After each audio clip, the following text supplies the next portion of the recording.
Hey everyone, welcome to another episode of Beyond Behavior. My name is Ariela and I'm your host, and I am super stoked for today's episode. I get to sit down today and chat with none other than Julie Cole. Julie Cole is a dynamic entrepreneur, recovered lawyer, and mom of six who traded in her legal career to co-found Mabel's Labels, the award-winning company that transformed from a basement startup into a multi-million dollar industry leader. As senior director of Mabel's Labels, Julie has helped revolutionize the durable label market while becoming a recognized voice in entrepreneurship, parenting, and women's leadership. She's an award-winning businesswoman, best-selling author, and in-demand speaker and MC, having appeared on major media outlets including NBC's The Today Show, HLN's Raising America, The Marilyn Danis Show, and Breakfast Television. Her written work has been featured in the Huffington Post, Today's Parent, the Globe and Mail, Working Mother magazine, and more.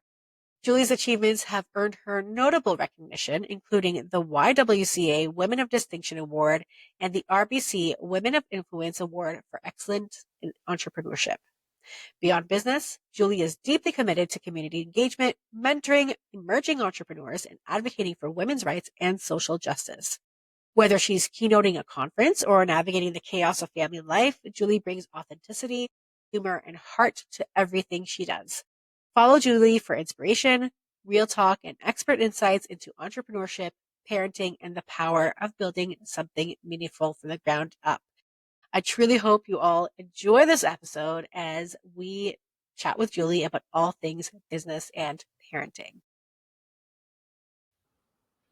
Hello, Julie Cole. I am so excited to have you here. You have no idea. I have been a Mabel's Labels customer, fan, everything since like the start almost. Well, not really, because it's been around longer than I've had kids since my start as a mom. How about that? We'll So take it. about, like Yeah. almost 15 years. I am definitely a fan, and I'm fangirling a little bit right now because I follow you closely. But you and I have connected over a couple of events. I am involved in Mother Daughter Empower, which you judge for us every year, and you're involved. And I connected with you at Revival, and you have been so incredibly gracious to come on here. You are an entrepreneur. You are a powerhouse mom. You are an author. You're all the things. And I don't know how you do it. So welcome. Thank you for being here. Thank you. It's so nice to be here, and thank you for your kind words. But it's funny, whenever people are impressed with like the 6-kid thing, I'm like, before you get too excited, let's just wait to see how they all turn out, right? Like, before we give me too much credit, let's give it another decade or so. I mean, it sounds like they're doing pretty well, They are. I right? mean, yeah, look, they are. They're a lot older now. I mean, my youngest Yes. just turned 16, so I have like 5 in university starting September. That's It's insane. ridiculous. Now it just feels a little bit like this, Yes. but a lot of like that physical work is done. I get Yes. sleep now. I'm not, changing diapers or pushing strollers around or packing for everyone. It's next level. It is awesome. Yeah. Yeah. And I mean, they always say it gets easier as they get older, but now that mine are almost 15 and 11, I feel like it's a different heart. Yeah, Right? Like it's it a does. different heart. It shifts for Yeah. sure. But in so many ways, I mean, the fact that now like my tea's still hot, Oh, like that's just so little good. basic things like getting more than 5 hours sleep, Yeah. every night for 10 years. That's all I got. Right. So this is Yeah. like, it's sweet. And yes, Yeah. I agree. I think emotionally it changes. There's a real shift there. And then also it's tough because you're not kind of the go-to. You're not like, it's kind of like with the business, like as the business grows and you get more managers and more, like Yes. you're not as needed, right? Like, Yes. but it's different. It's like more with the kids is more like coaching and hoping they want your opinion on things. Right. And like the hope is that as they get older, they'll actually come back to you and want those opinions. And I feel like they always Yeah. want the opinions, but maybe more openly want the opinions, Yeah, right? yeah. And I mean, I've got good teens. My teens aren't a hassle. They're not big like kind of, I mean, they'll roll their eyes at me, but they're not like door slammers. Nobody's like Yeah. sworn at me or done anything like that. But, I think if you try and create an environment of mutual respect when they're young, that carries Yeah. through. And I was going to say, I feel like you probably created that because, and we'll get, I do want to talk about Mabel's Labels, but since we're talking about this for now, I've read your book and you and I talked and you gave me some really great parenting advice at Revival, which, I mean, I'm a parent Right. coach, but you kind of coached me, which was lovely. And I feel like you really, coach them and prime them to be this way because you are kind of I call it like no hassle, no BS parenting, right? Like you are teaching them the skills they need to know and you aren't coddling them or babying them. Even your neurodivergent kiddo, which, again, I don't believe in coddling, I believe in teaching. Mhm. And so I feel like you've created this for yourself where your kids are independent and capable. Yeah, and for sure. I mean, it's all the kids are different and different Yes. levels of, as we'll talk about. Some kids when they have like that issue with the frontal lobe or their executive Yeah. functioning, like you're involved in a different way. You help like build strategies and things like that. They're all different, and so we treat them differently, and we have different. But I feel like for me, like in a way, because it was my eldest son who was diagnosed with autism, which is why Mabel's really started at the end of the Yes. day. But I think by having him and then with all these siblings, because I had to have high expectations of like independence and getting stuff done and whatever, that I also held him to that standard.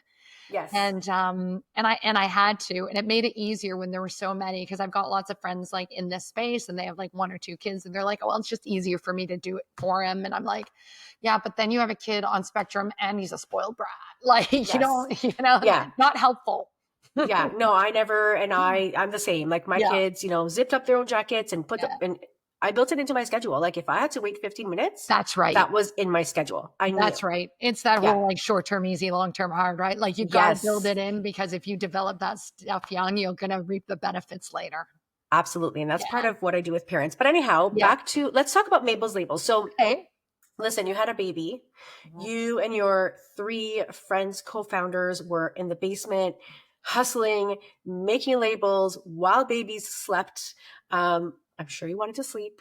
But tell me about Mabel's labels, how it really came to be, and like how like it's because it's a giant today. Everybody knows Mabel's labels. Like my school fundraises with it. Just tell me about Yeah. Oh, right on. Mabel's. Yeah. So it did start, like you said, my sister and a couple of our friends from university actually, who went on to marry a brother and my young uncle. So we're Oh, all cool. family as well. So we had a good product idea because we were young Yeah. moms. We're like, oh, we keep losing crap, and this masking tape and marker doesn't work, and permanent marker isn't permanent, and this sucks. There's got to be something out there, and there really wasn't.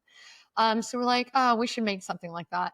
And then for me, particularly, my son got he just turned 3, got his autism diagnosis. He already had 2 younger siblings. It was already a gong show, right? So Yeah. at that point, I was like, hey, we've had this idea. What do you think? And they're like, yeah, let's do this. So it for me, and you understand this, like I think for moms generally, because we do carry the load. We know this statistically that we are carrying, the mental load, the invisible Yeah. load. We are doing more in our domestic partnerships. Moms are, and because of that, a lot of moms do want to shift out of the traditional workforce, or that's why you see so much entrepreneurship with moms. But also like just needing that flexibility. And so that was something that my partners wanted. And I think when you have neurotypical kids, you want that too. You want a bit of flexibility. Yes. You want to be able to go to your kids' hockey, and you want to go to the school concert. You want to be able to do things with them. But when you have a child who's got a diagnosis, then you have to add that layer of, advocacy, which is a full-time job. Yes. The fact that, if you have a kid on spectrum, their sleep's going to be messed up, which means your sleep's going to be messed up. And you have lots of meetings at the school, and you have lots of therapy, you've got ABA, or you've got physio, you've got speech. So the need for flexibility is even greater.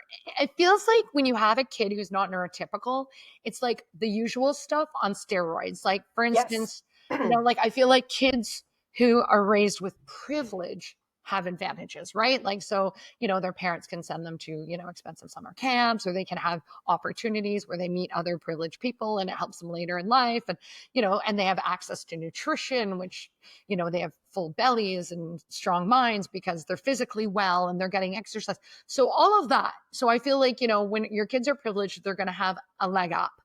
But I Yes. feel the gap is even stronger in the community where you have a kid who's not neurotypical. So, I often think about what would Mac look like today if at 3 we didn't start 40 hours of ABA. I Yeah. didn't advocate so strongly. I didn't, I had a job that I couldn't default out of to start a business for that flexibility. And I feel like the gap is even wider for our community, would you say? Yeah. 100%. 100%. I mean, again, I work in the neurodiversity space. I have Yeah. a neurodiverse son, and he's got an autoimmune disorder as well, or disease. So I get it. I get it. And this is also what, 21, you said? He's 21. So 21 years ago, right? No, Ish. it's 20. Well, now because Mabel's actually is 22, so he's 20. Oh, He's oh, he just turned 22 25. in March. Yes. He's 25. He's That one, yeah, 25. turned 22 in March, so he was 3, so he's 25, my dear. So 25 years Yeah. ago, so he got diagnosed 22 years ago. And 22 years ago, again, like autism and neurodivergence and all that stuff wasn't as, I Right. guess prevalent in mainstream Yeah. as it is now. And so for you to even be able Yeah. to and have that within you to advocate and do all those things is incredible, because a lot of parents were Yeah, not able to right. I really. I felt like when he got diagnosed, I felt like I'm glad it's not even like 5 years earlier. I felt like at his time, I'm Mm, like, we're just starting to see some results of like the impact of, brain elasticity mhm. and like maybe taking some gluten out of the gut connection in the brain. Like we started to figure out a few things and like, we'll try everything, right? Like Yeah. Yeah. to relieve some symptoms or to make things a little bit easier for our kiddos, right? But I did at that point do a lot of research, do a lot of reading. We actually moved. We were living in another country. We moved like Oh, wow. we did. We this like shaped our lives. Like our entire Yeah. family had like all grandparents, all aunts and uncles were trained in ABA. They all knew what was on his programs. They knew what we were working on and what had moved to maintenance. They all had required reading. They had to go to our team meetings. Like I was Wow. hardcore. Like if you're on Team Mac, you were on Team Yes. Mac, and if you weren't, see ya, you don't get to spend time with him because we were always trying just to help him get the most out of every day. I love that. But you were neuroaffirming, Mhm. right? And Oh, neuro-inclusive absolutely. See, 23 years ago, 22 years ago, yeah. which is incredible. I love. So, like, here's the thing, and Yeah. everybody, everybody's got different opinions about this. But I did a Yeah. post about this that seemed to be widely understood and appreciated on Autism Awareness Day. And that is that I think that you can get your kid therapy, do all the things so that they can like be independent and you can also accept your child. Those two things Yes. can exist at the exact same time. And I think it's really detrimental when people are like, well, I accept my child for who they are. Because guess what? Those families who have high support needs, I'm talking their kid right now is banging their head against a wall, Mhm. nonverbal, will need lifelong care. When you're all like, well, just accept them for who they are, the government takes that and they say, now we don't have to provide funding. Now we don't have to Yes. provide services for that kid. So these families who have high support needs are stuck when their kid is out of school. They don't have programs Yeah. for them. They're home all day. They're bored, they're not stimulated, the families get no break, there's no respite because heck, if you accept your kid, why do you need a break for them? So we need to be very careful in the autism community Yeah. and in this community in general around neurodivergence that we don't weaponize acceptance to the detriment of other families. Absolutely. And when I work with families, I do like a combination of both, right? Because for me, accepting your kid is accepting them for who they are and where they are, meeting their needs, but also I'm a huge believer in teaching skills, right? Like you need Yeah. to teach your child, and whether that's strategies to communicate their Mhm. feelings in a different way rather than banging their head, or whether or if your kid has more abilities and more strengths and we hone them that way. But I also work in the social services field, through a social services organization, a nonprofit, and so I know that world and I know the funding world, and it's just there isn't enough. And No. I think we need to be neuro-affirming, neuro inclusive, but to me that also means providing what they need, so Well, and, creating and a world. Ariela, like when you say it's the same for our neurotypical kids, of my neurotypical kids, 100%. I absolutely accept them for who they are, and I have high standards 100%. for them.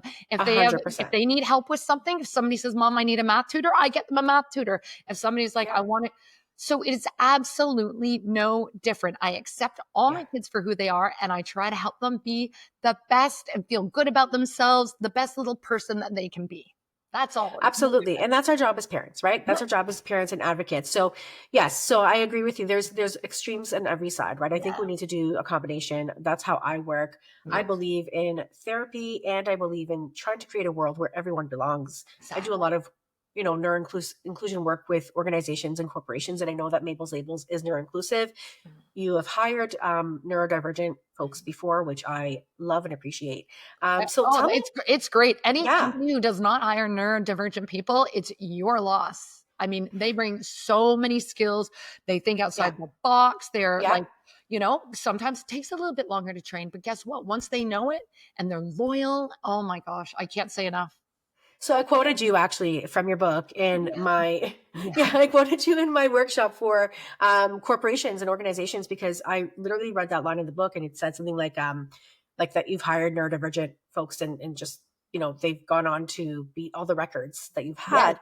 And it's true because I'm neurodivergent. Like I'm Same. ADHD her and I have anxiety and hey, like I think I'm doing pretty well in life. Yeah. Right. So yeah, I mean, I love your whole vibe and your whole like, Well, you and are who then you like are. workplaces, like I think about this kid who we hired, and like literally this guy, like if most people can pack up, say 54 orders an hour and they all like check in, he had 2 hours where he was clocked at doing 110 orders, like double the normal. And this Wow. is a kid who came to us after not getting a job after like failing at 5 interviews. And I'm like, of course he can't interview. Yes. Like, why are we, Yes. like, and I'm like, that's on those companies. They lost out Yes. because they weren't willing to be like, hey, why don't I just like send you and you email me back the answers? Or Yes. why don't we like what? And I'm like, their loss, our gain. I didn't even interview the kid. We gave That's him a amazing. tour And and said, here you go. And look what yeah, happened. And this is what I think, companies have to do a better job of because yeah, they're missing out on incredible team members. absolutely. And that's a lot of the work I do with organizations. Like, how are you vetting people? Are Yeah. you making them sit down and answer rapid fire questions? I can't do that. Like I No. get to it, right? So like how are you interviewing? How are you providing those questions? How are you vetting? Yeah, so I feel like you and I are kindred spirits. Yeah. But no, so okay, back to Mabel's Labels because we're going to keep this on track. I feel like I can speak to you for 3 hours. We don't have three Yeah. hours. Okay, so you're in the basement, you're doing your thing, and Yep. eventually you grew. Tell me kind of, where it is today and how, I guess, just your journey has shaped, I Yeah. guess, the company. So, right. So we were in my sister's basement and then we're kind of outgrowing that. We had to hire a couple staff. We're like, we can't have this environment for them. Yes. Ew. Probably some laws or something. And then so rather than getting a production, like a production facility, we're like, sis, buy a new house with a bigger basement. And she did. So we went there for a while. And then we went where we are now. I mean, there's been different iterations. I'm at Mabel's headquarters right now. Okay. And our production facility, I'm in our studio, but our production facility is right next door. And then our office space, and it's about 20,000 square feet. And Nice. it's, where we live, where we do everything. A lot of people work from home. So, people come and go. Obviously, our people who make labels have to come in and make the labels and that sort of thing. Yeah. But yeah, we're pretty flexible about that, that sort of thing as well. We try to have a culture and environment that, nobody in our company would like have to pretend they're sick because they want to go to their kid's Christmas concert. Like we're like, go tell us about it. Right. So Yeah. none of that nonsense. And that's a beauty about when you start a company is that you can Yeah. kind of create it in your vision. And we knew that we were highly productive at weird times and in weird places. So I'm sure our employees and teammates can be as well. So, we've always found if you treat adults like adults, they act like adults. People want to do good jobs. They want to work Yeah. well, they want to provide, what their great services and use their talents. So yeah, we've been here now since 2007 and we've got about 50 full-time employees. Wow. And yeah, we just, we sell all over the world, mostly Canada and the US, but we've sold in 100 different countries. And, we've just grown over the years. We started one label, our original rectangular sticky label that would go Yeah. through a dishwasher and microwave, one label. And how we marketed back then, we sent a letter to all our friends and we said, we made this website and we're making these labels. Buy, please. Because there was no social media. We certainly couldn't afford, an ad in today's Parent or Parenting magazine. Yeah. But when social media came along, we really jumped on board because that really it really leveled the playing field. You know, we could connect with producers and writers and other companies on these social media, like on Twitter, for instance, and connect with like the original like mom bloggers. Like I was one of those Yeah. OG mom bloggers. So, you know, I've been going to the 2.0 conference since for 18 years and the blog her conferences and connecting with kind of the original content creators or influencers as we see them today. It's Yeah. evolved, of course, but we've been right in there because we understood very early on that community is everything to moms, and they Yeah. don't buy from nameless faceless brands, so they want to feel connected, they want that personal connection. That's where I came in.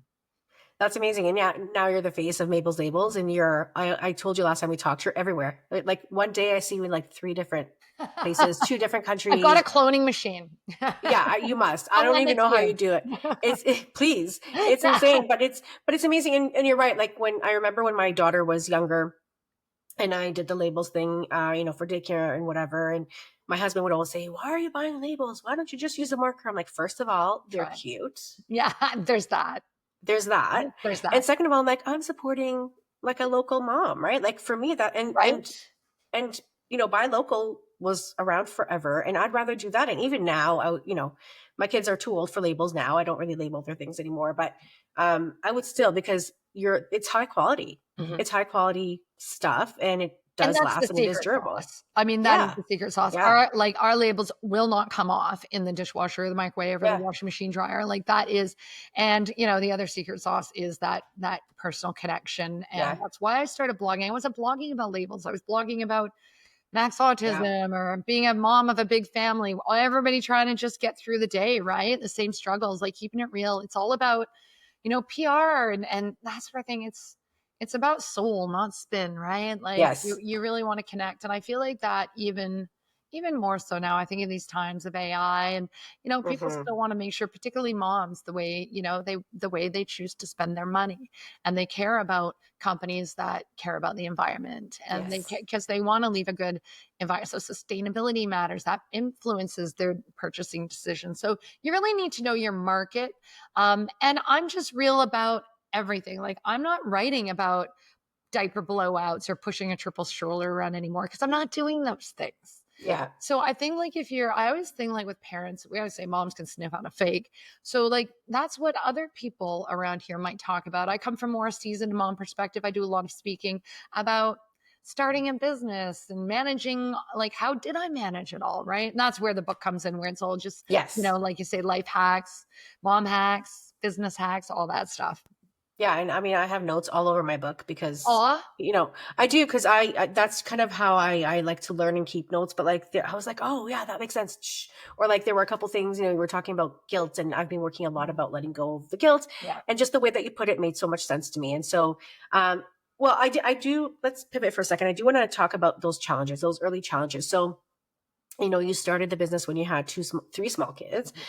What were those early challenges for you? Because you are the original mompreneur. I know that you reference that a lot.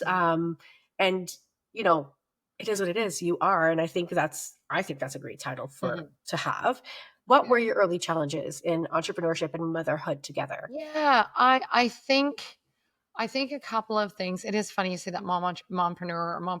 It was kind of a new buzzword at the time, Yeah. and you know we had won the big mompreneur award. I remember going on City Line or something, and you know I think people just use what works for you. If you don't like the word, don't use it. Use entrepreneur. Yeah. For us in the early days, it worked out great because you know whenever somebody was like looking for somebody to talk to who had a business and kids, they would go to the Rolodex. I'm just gonna say Google and or Google, and I would come up because of Yeah. because of that award and because of other, articles and that sort of thing. So Yeah. I didn't mind it one bit because it got us PR, and PR is like Yes. gold because it's like a testimonial, right? I think obviously the early challenges for us were, particularly with a couple of them who were still working full time. So it was like, okay, you're working full time, we're doing a side hustle and raising families. So carving out the time for all of that. I think there's really got to be something around managing expectations. You know, Mm. a lot of entrepreneurs think, oh, it's going to be on like TED Talks and $1 bazillion and I'm going to get a book deal and all this stuff. And it really looks a lot like making labels in a basement.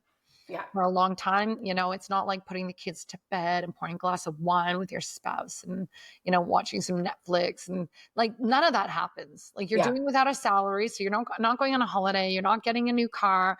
Your partner, like if they don't know what you're getting into, then either the business will fail or your Yeah. relationship like it is sacrifice and it is Yeah. hustle. And Yeah. there is, and yeah, you have flexibility, but flexibility, doesn't get your work done for you.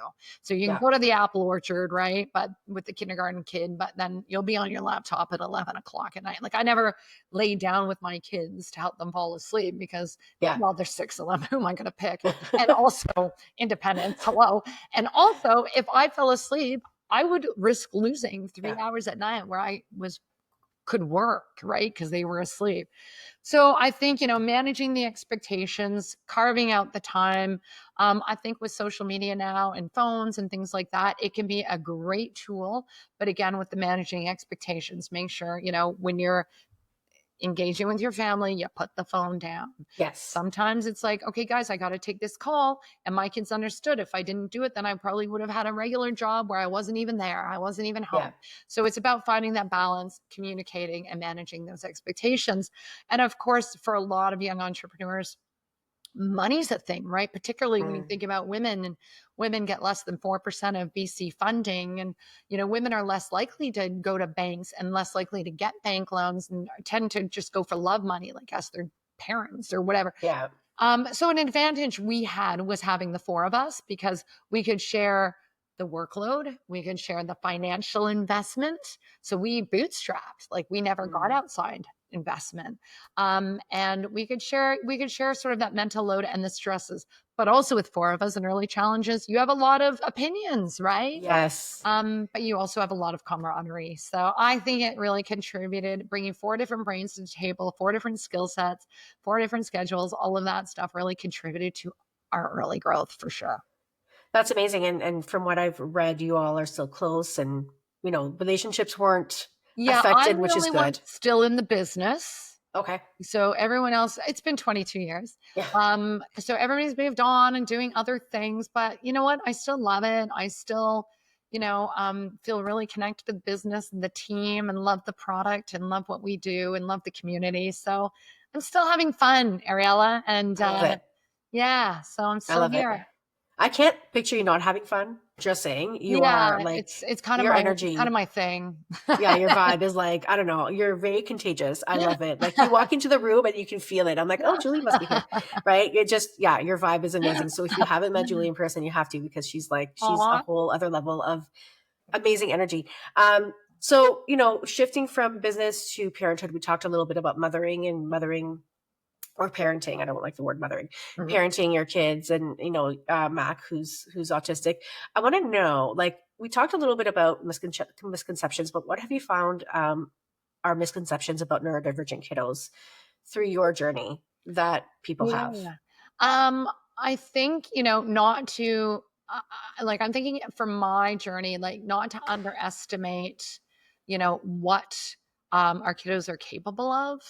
Um, and not to let them off the hook. Like, Mm, there are so many strategies. I feel like schools often default, well, I'll just walk the halls with them because it's easier and they're being disruptive. yes. I don't care if they're just like, you know what? My neurotypical kids, they can sit in a classroom and still learn if a kid is making noise or being disruptive. Like the neurotypical kids are fine. Stop worrying Yeah. about your Yeah. neurotypical kids. They can tune that stuff out. They have those abilities. So Mm, don't remove, I am not a fan of removing kids because they're being disruptive or whatever. I do believe that if they have a hard time sitting, then oh, this is a whole thing. I'm not even going to go into find alternatives. that's a Yeah, I whole know. that's a Find whole alternatives. strategy, right? Yes. Like, like if they can sit for 1 minute, after 30 seconds, reward them, then take them for the walk and bring them back. Let them always Yes. reward them for doing the right thing, right? Don't pull them out Yes. preemptively. So I think Yes. there's a lot of strategies like that that I'm sure, you talk about, but not to Mhm. underestimate. Don't underestimate parents, the level of advocacy we will go to. Mm. Um, and that we are the experts on our kids. So listen to us, right? And Yeah. you know what? Give it a try. Like maybe I do have a hope and expectation of my kid, and maybe you as the teacher doesn't, maybe don't think they might get there, but give it a little bit of a try. Meet us halfway. We're a team, right? We all want the best for our children. Be on our team. I had a principal once when my son was in grade school. When he first started, I said, you know what? I just want you to know that when Mac leaves this school, he's going to be, getting the same grades. He's going to be in class, fully integrated. And I know that the principal said when she left, she told the teachers in a meeting, I had a mom tell me this about her child, and I thought she was crazy, and she proved me wrong. He did Wow. exactly what she said she was going to do. So, I mean, believe the mothers, Yes. believe the advocates, and work with us, be part of a team. And, and just, I think always remember too, that we need to hear good things about our kids. We need to Yes. hear from teachers, oh, Max, that's so well in class today. Yes. We need other parents of neurotypical kids. Please invite our kids to a birthday party. They need those social experiences and opportunities to learn. So, you know what? If your kid's like, well, I don't know, they're a bit weird, say, hey, look, you know what? Yeah, something's up with them. But you know what? This is what we're going to do. And I know as a parent, I had all these things. I would always get kids. When Matt got invited to a birthday party, I would get the best presents for those kids so the other kids would see, oh, look at what Mac brought. I'm going to invite him to one. That's amazing. I love that. And I That's would a great throw the best strategy. parties. I had all these strategies. Yeah. I'm like, Yeah. you know what? I gave like even the janitor at the school, he got Christmas presents and NFU because he was my eyes and ears. He always reported to me Yes. what was going on, what kids were being cool with Mac, what kids weren't. Like, Mr. B, he was my inside man. So, always remember as a parent, like you have eyes everywhere. So make sure Yeah. that you're really building a community of advocates. Like I said, Team Mac, create a really strong Team Mac and treat them really, really well. And you'll get it back in return for your kiddo. Yeah. I love every word of it. I love, and I agree wholeheartedly. So that's amazing. And I agree, people do underestimate Yep. neurodivergent kiddos and neurodivergent folks. And I think, again, just because somebody presents Mhm. as unable to do something doesn't mean they're unable to do it, or to a certain level, Yes. right? Or can't learn the skill or can't learn a skill. I believe that everybody, I don't care your level of ability, everybody has something to contribute to this world. Agreed. Ariela, I'm going Yeah. to tell you something too that I'm seeing a little bit now with kids, and like now that I have older kids and their friends and things like that. I also think it's really important that our kids don't use a diagnosis to opt out. Yeah. As an excuse. And yeah. Yeah. So, you know what? Like, I get, like, let's not misuse anxiety. I'm feeling Hmm. anxious. Like, I tell my kids, you're feeling scared right now because you should. This is Hmm. not anxiety. This is you're going to your first day of school. That we use the word nervous sighted, like nervous and excited. Mm, I like Because that. somebody who's living with generalized anxiety is very different to somebody who's nervous to go on stage and speak. Yes. Of course, you're nervous. So I don't like, again, when these words get kind of weaponized or used as an excuse to, one of my kids was like, well, I'm just feeling like paralysis, ADD paralysis. I'm like, well, then you need to come up with a strategy to deal with that because we need to go. Yeah. Like, don't. So I think parents now, we need to find, really understand our kids and make sure that we're finding that balance between not letting them off the hook, because you know what, we still need to do things, but we will have strategies that will help us get there. We don't just not do it. And maybe Absolutely. that's breaking it into smaller chunks. That's maybe Yes. checking the meds level, all of those things, but you Yes. don't get off the hook because you don't feel like it because your ADD is not feeling up to it today. Correct. And my kids are the lucky recipients of a parent who is in this field and who Yeah, also doesn't let them get off the hook, because, again, yep, you have a learning disability. Great. Let's find a way that that's will right. help you learn the thing Mhm. or do the writing, right? So I am all with you there. And I think Love the other it. thing, I think parents should know about, if you have a kid who's neurodivergent and say starting school, make sure you know what your rights are. Like, I knew the Education Act. Yes. Like, everybody thinks that their kids can't go to kindergarten if they're not toilet trained. That is not They can. true. They Yeah. absolutely can. The school has to provide somebody who will change the diaper in a discreet place and way. Yeah. They have to provide that by Yeah. law. The only thing the parents have to do is make sure that they send in a change of clothes and the diapering things. So, if your kindergarten teacher says, actually, that's not true, it is true. The Yeah. only barrier to entry for public school is age and catchment. We cannot Yes. discriminate against kids because they're not toilet trained. So there are a Correct. lot of little things like that people will try to tell you. You need to know what the rights are, and you need to go in there and you need to get them. Like if they say, Yeah. oh, you can't be like, oh, well, thanks that you can't give my kids speech. No, you go in, find out the schools are getting funding, and once your kid has a diagnosis for that, so you make sure your kid's getting what they need. And they're always going to say funding, but the squeaky wheel gets the oil. So go in there and squeak, Yeah. squeak. Yeah, and I mean, I spent 15 years in the school system, so I'm very well versed. And I, again, like, if you don't know how to advocate, find someone, hire somebody. Oh It yeah, is well worth the money, right? That's part 100%. of what I do as well. Or get Like, a friend, get somebody. yeah, Just don't be you against their side of the table, yes, right? yeah, You need to build up your side of the yeah, table. My mother would come, my sister, yeah, our ABA therapist, like we would, yep. and it wasn't us against them, but I just wanted them to physically see how Safety in many numbers. people were invested in this Yes. kid's success. Yes, and learn to speak the language, right? Like school systems have their own language, their Yeah, own lingo, just like every other system does. So like learn the lingo, learn the language, do, ask the questions and do all that because yeah, it'll just help you. Um, I love it all. And I think, you've done an incredible job advocating not just for Mac, I'm sure for all six of your children, because neurotypical or not, they all have needs, right? I for mean, it is sure. what it is. That's just part of the journey. So, I want to know, how has raising six kids shaped you? Ah, How has it changed you? well, I'm still here. Look, honestly, it's just like a big part of who I am, right? Like I'm a worker, I'm a mom, I'm a community member. I'm all so many things, and I don't really define myself by any one thing. And I think that's an important trick that I've had, because you often see with entrepreneurs, if they leave their business, then they're like, oh, who am I if not the Yeah. business? And they have an identity crisis. Or I see it with friends who have, poured everything into raising their kids, and their kids are at university or whatever, and they're empty nesters. Like, now what? Who am I? They look at their spouse and like, ooh, who are we? So I think always make sure that there's other parts of you that you're filling those cups as well. And you know what? I just like this kid thing it's been a blast, honestly. Like, Yeah. I enjoyed having a bunch of babies. I enjoyed having a bunch of school age kids. I thought I wouldn't like teenagers. They're a blast. I love them. They're so smart, and they are so woke, and they have really interesting conversations all the time. And their friends come over and they're amazing too. And it's just a house full of fun and action. And yeah, it's just been a blast. I've loved every step of the way. And you know what? Like, if it was too much, I would have stopped at 2 or stopped at 3. Yeah.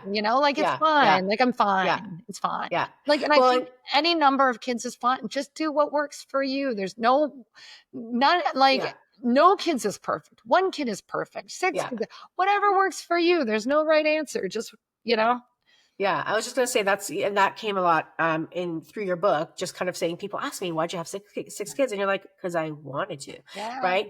Yeah. yeah. I always thought I would have 3 or 4. I had to. And I was like, yeah, I think I'm good. I think Right. I'm So good. you just, yeah, Yeah. you do what works for you. Absolutely. And Yeah. clearly it works for you, right? Like Yeah. And I also say I didn't have the undone gene. Like, all my friends kind of knew when they were done. yeah. They're like, oh yeah, I'm done. Like, they're giving me their maternity clothes the day after they have their second baby. I'm like, why do you? They're like, oh, I'm done. Like, and I'm like, and you just have that kind of clarity. And they're like, you will Yeah. too. And I'm like, I never did. So for anybody else Interesting. out there without the I'm done gene, you gotta close up shop at some point. For me, it was like I got old and I had 6 C-sections. So I'm like, this Yeah. is, it's time. I don't know how I did it after 6. I had 2 and I was like, It's a I go can't do show. this Yeah. again. That's Yeah. part of why I was done. Right? Fair Because I was enough. like, I can't go through this again. Yeah. I have 2 more questions. They're Okay. just kind of like fun. What would you tell your younger self? If Oh, I would honestly just be like, you're fine. You're fine. Just keep doing what you're doing. Like, yeah, I mean, people often have answers to that. Like, oh, like, be strong, be whatever. But like, just, you're good. Stay yourself, be yourself. All be fine. Yeah. I love it. Yeah. And you are very authentic and you are very yourself and that shines through. And I'm very neurospicy. I call myself Yeah. neurospicy Yeah. and I love that because I love the energy. And then what is something that brings you joy and keeps you grounded through those tough moments?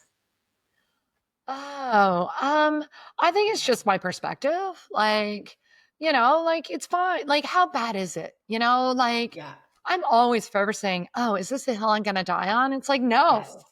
It's really not. Like, I have not met a hill yet that I'll die on. I mean, unless it comes to things like, if you were anti-trans or like Yeah. Like discrimination human stuff, rights, like basic right? Yeah. human rights, Yeah. then I will Yeah. die on those hills. Yeah. But I mean, the house being messy, like, you think I'm gonna stress about that? Like the kids Yeah. having hot dogs for dinner 2 nights in a row? Big deal. Like, so I think when times are tough, I'm just like, well, if it's tough, then I have the tools to get through it. Yeah. I was Yeah. built for this shit. And also, like, it's not gonna last forever. And try to pay attention on what's going well. Yes. Like, That's I really, huge. I won't focus, and I'm not gonna like complain about it. I'm gonna be like, if it's really bad, I make a change, Yeah. right? Yeah. Yeah. Pivot. Don't cling. Um, Don't I always say don't cling to a mistake because you spent a long time making it. it's true. Yeah. I like that. I'm Yeah, gonna I write that mean, one down. and I see it with entrepreneurs all the time. I'm like, you know what? Quitting can be for winners. If you're like, if I were 20 years in and I'm still in the basement, I should have quit 15 years Yes. ago, right? Yes. Or if This I'm is in a true. marriage for, 25 years and it's like, oh, but it's so successful. And it's like, no, it's just long. Like, Yeah. you don't have to stick with things that are just long and Yeah. not great. Yeah, reevaluate. I love that. I'm going to write that down. Yeah. Well, I want to know where we can find you. I mean, Okay. first of all, I'm going to say go get the book Like a Mother. It Thank is you. such an easy read Aw, and it's so good. I read it literally like I picked it up and read it awesome. in, well, Yeah, it would have been a it's a day if I light didn't take read. a break. It's Yeah. easy to read. It's got a good flow. You get a bit out of Yes. it. I think anyone can get a bit Yes. out of it. So obviously you want to go to mabelslabels.com, but to find my Yes. stuff, if you go to mabelslabels.com/Julie Cole, I think we've got a link to the book there. We've got some stuff that I Perfect. do. And then on all the socials, I'm on LinkedIn, Instagram, all those places as well. Amazing. And I'll put that all in the show notes so people can just go ahead and link that in. And Julie, thank you, thank you, thank you. It was such a pleasure. I could have talked to you for 5 more hours, but we don't have that kind of time. So anytime you want to come back on, you are more than You welcome. bet. You bet. We'll Yeah. just go And for coffee next time. oh, Yeah. let's just do that. Yeah. And I can't wait to see you again. So we'll go for coffee. We'll have our chats. Yeah. Thank you so much for tuning in. If this at all resonated with you, please share it with a friend. And don't forget to like and subscribe, follow our podcast, and go follow and find Julie Cole. Thanks, everyone. Thank you, Julie. Thank you. Take care.